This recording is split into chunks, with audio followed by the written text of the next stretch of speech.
Cold as the ice stop freezing and start saving with USA Insulation. The first chance for the Wings to be home in a week and a half. A big crowd gathers here at Little Caesars Arena, and we're taking it to puck drop on this Tuesday night. The reason why this is such a special place here is that we feel for our own. We take care of others who have been through tough stuff. That was certainly the case last September in the first football game of the season at Oxford High School. Tate Myre had been a star there, and the evening was dedicated to his memory as one of the victims on that tragic day at the school last November. It was a celebration of his life and of the others who died or were injured. It was an evening of 42 strong and to benefit the foundation of the same name. And of course, Oxford found a way to victory that night, perhaps with a nudge from above. It is the true measure of grace, finding hope amid tragedy, and that's what the family of Tate Myre will do. And we're happy to be joined by Buck Myre, Tate's dad, Trent Myre, his brother, and Scott Claxton, a board member of 42 Strong. So I'll start with you, Dad. How emotionally exhausting was that night for you? Yeah, it was a heavy night for sure, but it was a special night. Those boys got to get back out there on the field and play and get that connection with Tater. And students had a great time in the student section. It was a special night. Trent, how uplifting was that night for the family? It was good to see all Tate's friends, and the football team was his family, right? So it was good to see them finally get out there on the field and not only play for him but play for the town and play for all Oxford. All right, how goes the establishment and the development of the 42 Strong Foundation, Scott? John, it's been incredible. So we started with nothing last January, and we now have 280 participants and 19 adult team leaders, and it continues to grow, and we continue to be a positive force in our community. Well, it's people should know that it's to establish peer-to-peer counseling, which was very important to your son. He reached out to kids who maybe were going through some tough stuff.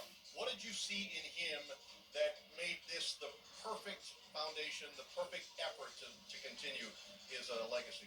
Yeah, he just cared. He took a lot of pride in just thinking about somebody else beside himself, And I think that's what we're missing in the world today. It's everybody lives in this bubble and worries about themselves. They don't look out for their neighbors.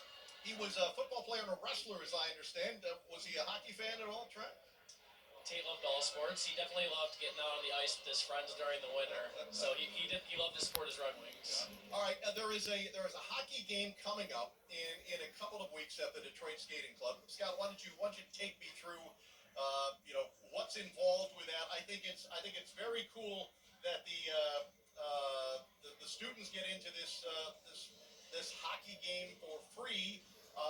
There's a VIP dinner, and appropriately, the VIP dinner is $42, and there you see the particulars. It's at the Detroit Skating Club, and there you see Johnny Druskinis from the University of Michigan will be there to see all these kids gather again in Tate's name.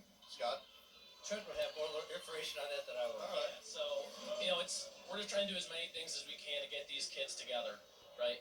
We're trying to get the kids together in the Oxford community, but we're trying to take it outside of that, right? So a hockey fundraiser game is something perfect. Hockey's not big in Oxford. So how are we going to reach these other kids, reach these other communities, not only to let Tate's legacy live on, but to impact these kids through peer-to-peer mentoring, because we believe that's a very powerful thing, and every kid needs it. All right, we're 3 months into this school year. How much have you sensed that this is needed for the student body at Oxford? Scott, you want to speak on the mental health thing that we've been learning since the pandemic? You just look at the research that's out there right now, and depression of adolescents, anxiety in adolescents, all these things are on the rise.